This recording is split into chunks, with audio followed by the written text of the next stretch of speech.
Ni inkuru itari nziza, ni inkuru ibabaje, ni inkuru iteye agahinda kuri uyu mugabo witwa Rocky Entertainment cyangwa se Rocky Kirabiranya, uzwiho gusobanura ibintu by'amafilime ndetse akanakora amadocumentary akunzwe n'abantu batari bakeya. Uyu munsi rero nibwo haje kuba hagaragara ikibazo ko kuri YouTube yiwe Rocky Entertainment yaje kuba yasibwa bitewe no kwica amategeko ndetse n'amabwiriza agenga YouTube. Abantu benshi rero ni inkuru bari kugenda bagarukaho bavuga ko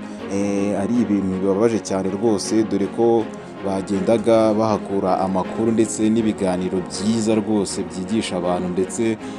banamenya amakuru atandukanye ari kubera hirya no hino. Iyi channel rero biravugwa yuko ishobora kuba yasibwe bitewe n'amabwiriza ataragiye akurikizwa, hagendewe ko yakundaga kwibanda ku biganiro birimo intambara, birimo ibintu rwose YouTube itishimira cyane, dore cyane ko n'ibiganiro byo muri Congo ari ibiganiro bishobora kuba byakora ku muntu. Aba rero bikaba bibaye nyuma y'iminsi yuko hari ama YouTube channel menshi cyane yagiye asibwa, harimo ba Ismail Mwanafunzi n'abandi bantu bagiye batandukanye, cyane ko rwose ari ibintu YouTube yagiye igarukaho itanga amatangazo ivuga ko abantu nibatihangana ngo bagerageze kuba bakurikiza amabwiriza yayo, YouTube irazisiba ikazimaraho. Rero abantu benshi bakomeje kugenda nanone bibaza ati se iyi YouTube ishobora kuba yagaruka, ati se ibi birashoboka rwose kuri YouTube ikomeye gutya ifite abasubscribers bakomeye,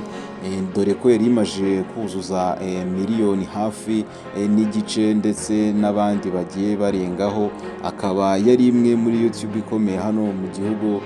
cy'u Rwanda. Ibi ngibi rero nanone abantu bakomeza kugenda babisanisha n'ibyabaye kuri Ismail Mwanafunzi, mu gihe Ismail Mwanafunzi we YouTube yiwe ishobora kuba yarasibwe bitewe no gukoresha ibintu by'abandi cyangwa se ibyo twakwita reuse content, nabyo akaba ari igihano kimwe bahereza mu muntu cyangwa se bahereza YouTube channel yawe iyo wabashije kuba waviolatinga amabwiriza yabo, cyangwa se wabashije kuba hari icyo wakwica mu gihe icyo kintu ushobora kuba wakoresheje rwose YouTube itacyemera, cyangwa se utagifitiye icyo twakwita credit cyangwa se ububasha bwo kuba wagikoresha. Nanone hari kugenda hagarukwaho yuko iyi YouTube channel ya Rocky Entertainment ishobora kuba yagaruka, ari ibintu duhanze amaso twese, ariko ibi ngibi bikaba bibaho rwose iyo wakoze appel, icyo twakita kujurira, ukabanza wareba uko amakuru ndetse n'ibyo bakujijije niba wabikosora, cyangwa se niba hari ikindi kintu wahanwa, cyangwa se niba wakakwa monetization cyangwa se kuba wahembwa ariko YouTube yawe ikaba yagumaho. Mureke rero tubihanga amaso turebe uko bimeze, dukomeza gusengera uyu mugabo Rocky Kimomo, twihanganisha n'abakunzi be n'abandi bantu rwose bari mu bihugu bigiye bitandukanye bakundaga amakuru yiwe ndetse n'ibiganiro bye, tubihanganisha tubabwira ati pole sana. Ibi ni ibintu bibaho ku bantu nyine bafite ama YouTube, ni ibintu rwose byagiye